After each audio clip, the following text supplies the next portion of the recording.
ସଚେତନ ଏଣୁ ଚାଷ ପାଇଁ ଆମେ ହେବା ସଚେତନ ଶୁଣ ଶୁଣ ସଭାଜନ ଦେ ମନ ଧନ ଜଙ୍ଗଲ ଜମି ପାଇଁ ହୁଅ ସାବଧାନ ଶୁଣ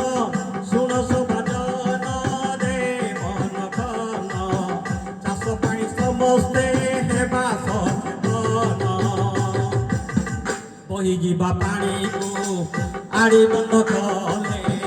ବହିଯିବା ପାଣିକୁ ଆଡ଼ି ବନ୍ଦ କଲେ